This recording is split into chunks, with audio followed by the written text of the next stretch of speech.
Olá, eu sou Renata Bento, eu sou psicanalista da Sociedade Brasileira de Psicanálise do Rio de Janeiro e hoje eu vou falar um pouco sobre essas expectativas para o próximo ano e como que a gente pode tentar lidar de uma forma emocionalmente saudável para superar essas adversidades e tentar ter esperança para o próximo ano.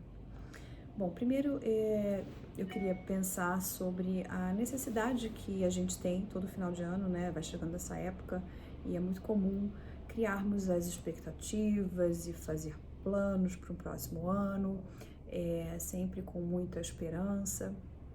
Só que fomos atropelados por essa pandemia que ainda não cessou e a gente ainda não tem uma data marcada para isso terminar.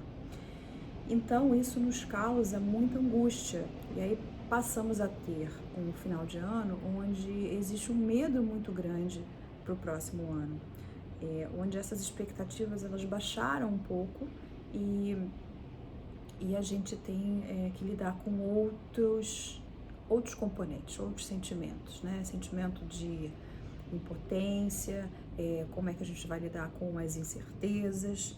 E eu acho que é justamente o convite para o próximo ano, né? O ano de 2020 foi um ano muito, muito difícil, um ano muito complexo, com expectativas absolutamente frustradas.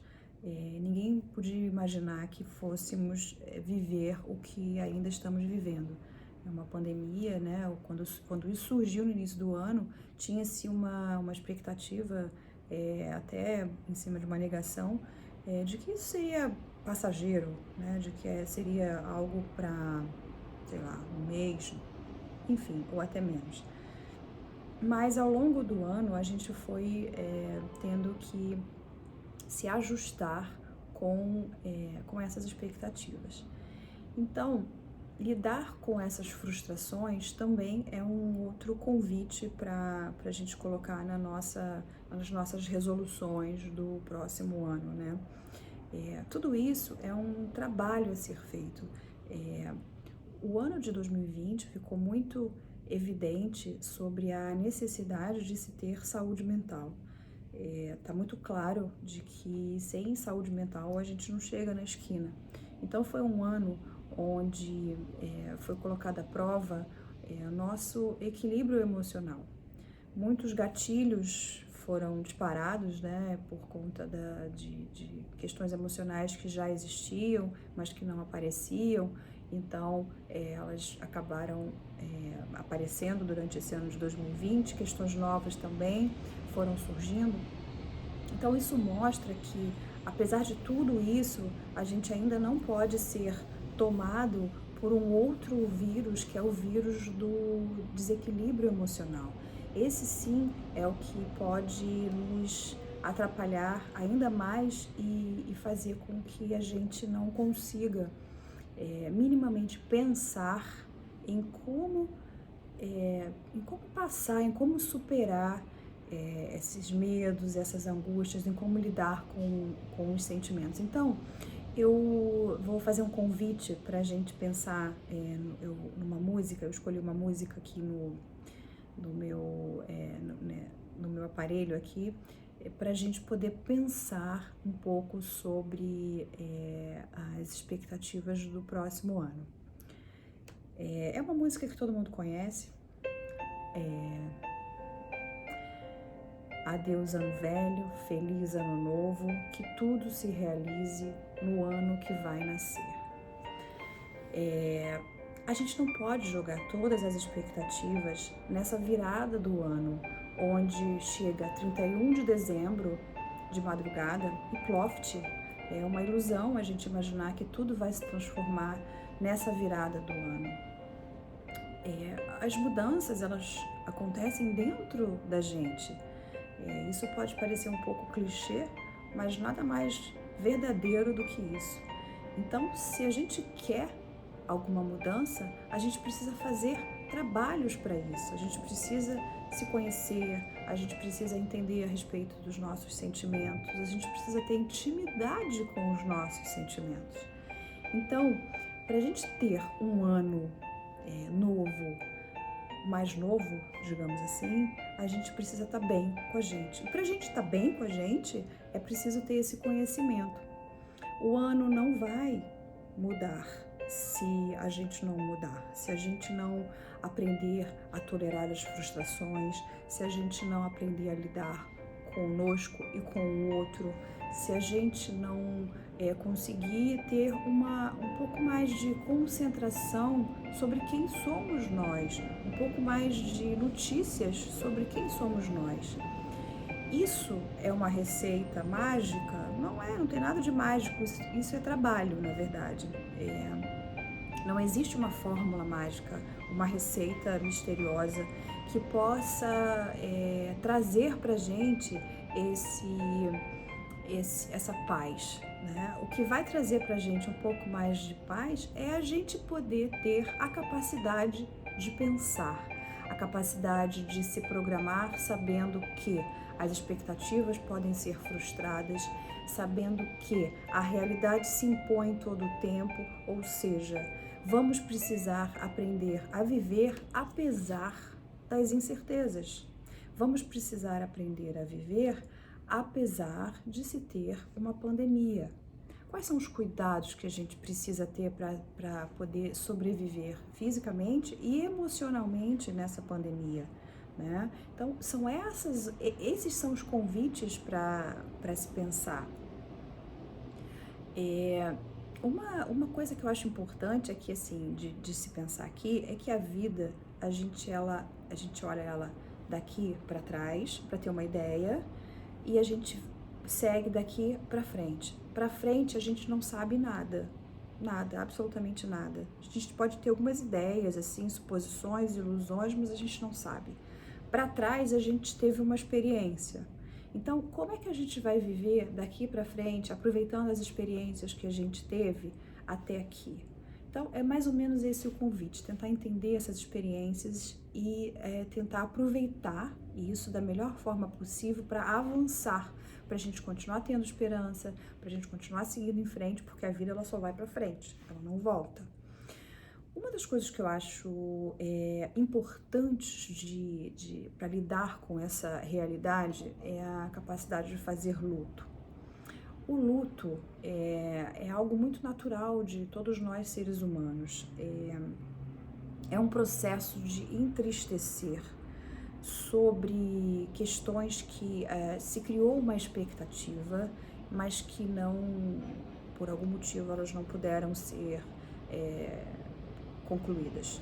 Então, o ano de 2020, eu imagino que para todos foi um ano de expectativas, porque quando virou o ano lá, 2019 para 2020, todo mundo tinha uma expectativa, várias expectativas a respeito desse próximo ano. Só que o que aconteceu foi que fomos frustrados o tempo inteiro sobre essas expectativas. Então, a gente vai precisar. É lógico que ainda tivemos situações ainda mais graves, né? Perda de entes queridos, o medo da morte, enfim, tudo isso vai marcando a gente de uma forma muito significativa. Então, aprender a lidar com o luto ajuda a gente a seguir em frente, a aprender a elaborar, quer dizer, elaborar as tristezas, pensar sobre elas, vai nos ajudar a seguir em frente.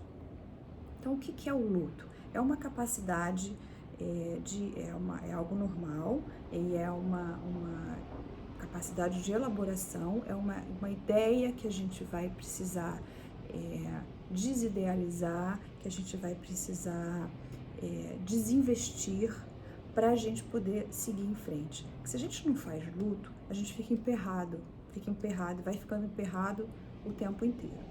Então a gente faz o luto, a gente pensa, a gente se entristece e a gente passa. Aquilo ganha um lugar dentro de cada um de nós, né? Fica lá reservado num lugar e não fica tomado na nossa cabeça de uma forma intensa. Então, a gente pode pensar, né, que existem 5 fases do luto, né? A primeira é a negação, onde quando começou a pandemia, todos nós sabíamos que Isso daí podia passar a qualquer momento e que 15 dias, um mês, sei lá, isso poderia realmente recuar. Então isso era uma negação, a gente não estava de fato olhando essa realidade conforme ela é. E aí logo em seguida veio a raiva, né? Mas que é um difícil dar aquela raiva, chega a achar injusto, né? Chega a cobrar até de uma forma divina, né? Por que estamos passando por isso? Então esse é o segundo momento. O terceiro momento chega um momento da barganha, onde a gente começa a pensar, bom, mas se eu faço isso, se eu resolvo criar isso daqui, se eu faço essa ação, ela vai reverberar e isso vai me trazer benefícios. Então é uma troca, uma troca assim, às vezes um pouco baseado também em crenças divinas e que a gente assim vai poder superar. E aí quando chega a gente começa a perceber que isso não vai funcionar muito bem. E aí então finalmente chega numa parte da depressão, né, onde há um entristecimento maior, mais significativo, e aí a gente precisa lidar com esse entristecer. Esse lidar com o entristecer é um momento onde sim, a pessoa fica mais fechada, ela fica mais triste mesmo. E ela é um momento onde exige um certo cuidado com a pessoa enlutada, né? E eu acho que a gente está passando por um momento onde está todo mundo meio enlutado nesse sentido. E aí, após esse mergulho nesse entristecimento, começa a brotar uma esperança que está ligado à aceitação, né? A aceitação é saber que a gente está vivendo essa situação, saber que a gente ainda não tem uma solução para isso, saber que a gente vai precisar lidar com as incertezas, a onipotência também baixou, né? Então, assim, a gente já entendeu que quanto maior a expectativa, maior é o tombo, igual aquela história da árvore. A gente já entendeu que a gente vai precisar lidar com essas incertezas, muito mais do que certezas, o que a gente de fato não tem é certeza. E aceitar e tentar ver como é que, apesar disso, a gente vai conseguir ter esperança. E eu acho que tudo isso vai estar ligado, né, voltando para aquela parte do início, onde eu falei da necessidade de se conhecer. Não adianta ficar eufórico ou tentar buscar soluções mágicas, porque soluções mágicas não vão existir. As soluções, elas vão ter que ser vistas no dia a dia, momento a momento. São soluções que vão precisar ser pensadas, discutidas. Então, tudo isso é um trabalho danado, não é uma coisa simples. Mas, quando a gente aprende a fazer isso dentro da nossa cabeça, as coisas não ficam mais fáceis, mas eu diria que ficam... a gente ganha um pouco mais de maturidade, um pouco mais de sabedoria para poder lidar com as adversidades e saber que justamente é isso que temos. Temos a realidade frustrante e que somente dentro dessa realidade que frustra é que poderíamos ser felizes, é que os momentos de felicidade, os momentos com a família, os momentos que a gente consegue, os momentos de ouvir uma música, os momentos de fazer preparar uma comida com a família, enfim, fazer alguma coisa que nos traga um bem-estar. Eu acho que esse ano é um ano que, para a gente pensar que os planos deverão ser curtos e de curto prazo. São planos daqui a mais adiante, muito pouquinho, são planos para amanhã, porque a gente vai precisar, de alguma forma, lidar com os vazios, com as dificuldades, sempre mantendo o pensamento de que a vida só anda para frente, é só para frente que a gente vai. Então, essa que é a parte da esperança que a gente precisa ter. É uma crença de que as coisas podem melhorar, sabendo que se não melhorar, a gente vai estar de pé emocionalmente advertido e emocionalmente bem, na medida do possível, para lidar com essas adversidades. Então, o que eu desejo de final de ano para todos é que todos tenham paciência, sabedoria e que tenham esperança de que as coisas possam sim se modificar, mas não esperanças mágicas. Então é isso que eu desejo para todos nós.